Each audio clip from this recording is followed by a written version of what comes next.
திமுகவுடைய உளவாளியா இருப்பதுன்னு கண்டுபிடிச்சாச்சு.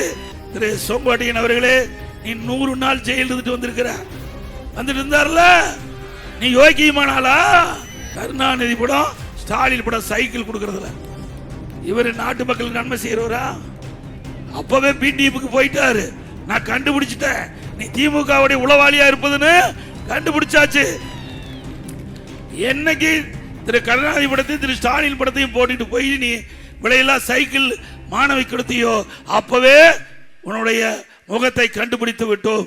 நீ சரியான ஆள் இல்ல, அண்ணா திமுக விசுவாசி இல்ல, அண்ணா திமுக உள்ளே இருந்து குழி தோண்டி புதைக்கின்ற ஒரு உளவாளியாக இருக்கிறது கண்டுபிடிக்கப்பட்டு விட்டது.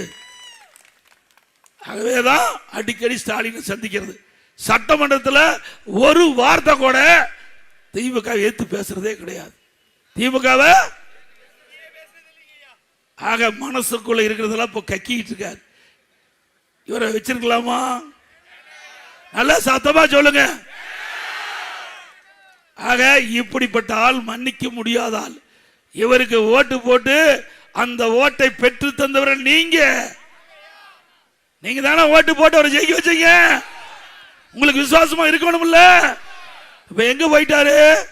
அங்க போய் துண்டை அணிவிக்கிறாரு. கேவலம் துண்டை போய் வாங்குறாரு. இப்ப யாரு போட்டா வச்சிருக்காரு?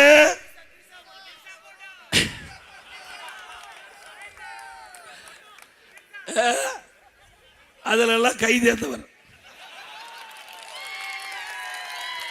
சேர வேண்டிய இடத்துல தான் சேர்ந்திருக்காரு.